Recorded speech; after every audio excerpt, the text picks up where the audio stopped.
Welcome তোমাদের সবাইকে। তোমরা সবাই কেমন আছো? আশা করি তোমরা সবাই খুব ভালো আছো। ঘুম থেকে উঠেই দেখি দরজায় কে যেন কড়া মারলো।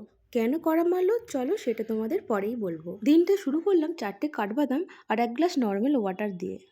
তারপর স্নান করার পর সোজা চলে এলাম ঠাকুর ঘরে। আর ওইদিকে দেখো কাপড়গুলো কাচতেও দিয়ে দিয়েছি।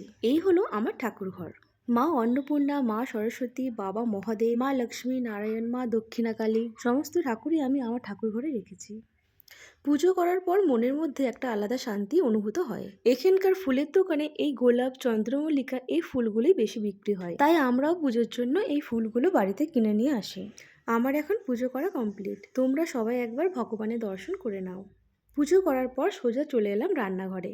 আজ ব্রেকফাস্টে ছিল পাকা পেঁপে, তার সাথে স্যান্ডউইচ। ব্যাঙ্গালোরে পেঁপে খুব বিক্রি হয়। এখানকার মানুষজন বোধহয় পেঁপে খুব বেশি পছন্দ করে। এই হলো আমার ব্রেকফাস্ট। চলো তবে আর দেরি না করে ব্রেকফাস্টটা এবার সেরে নেই। স্যান্ডউইচটা খেয়ে দেখা যাক কেমন হয়েছে। বাহ, দারুণ তো!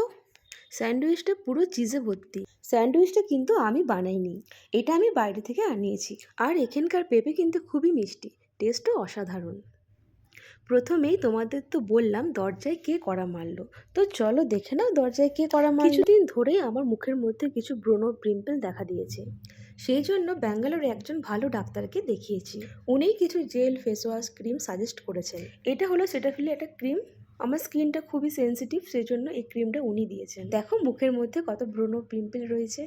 কাজের তো আর শেষই হচ্ছে না, একটার পর একটা কাজ করেই যাচ্ছি। ঘড়িতে বাজে 12টা। এরপর সোজা চলে এলাম রান্নাঘরে। আজ রাতে টিফিনে দিয়েছিলাম ভাত, ডাল, সয়াবিনে একটা সবজি, তার সাথে একটা ডিম সেদ্ধ। আর তার সাথে কিছু ফলও দিয়েছিলাম, যেমন পেয়ারা, আপেল। রাজাকে আমি টিফিন দিয়ে আসার পর কিছুক্ষণ তোমাদের সাথে আমি ফেসবুকে সময় দিই, তারপর এই হলো আমার আজ দুপুরের মেনু।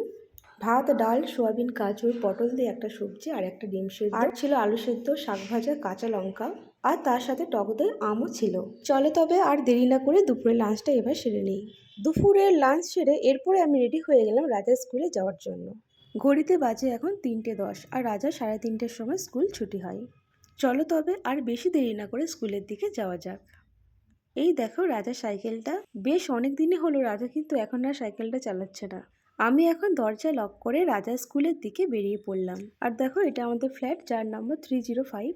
ফ্ল্যাট থেকে বেরিয়ে সোজা 10 পা হাঁটলে ডান দিকে পড়বে লিফট। এখন সব বাচ্চারা স্কুলে গেছে বলে রাস্তাটা বেশ ফাঁকা আছে, না হলে এই রাস্তার মধ্যেই বাচ্চারা খেলাধুলো করে। দেখো আমি এখন লিফটের কাছে চলে এলাম। আমরা থাকি 4 নম্বর ফ্লোরে।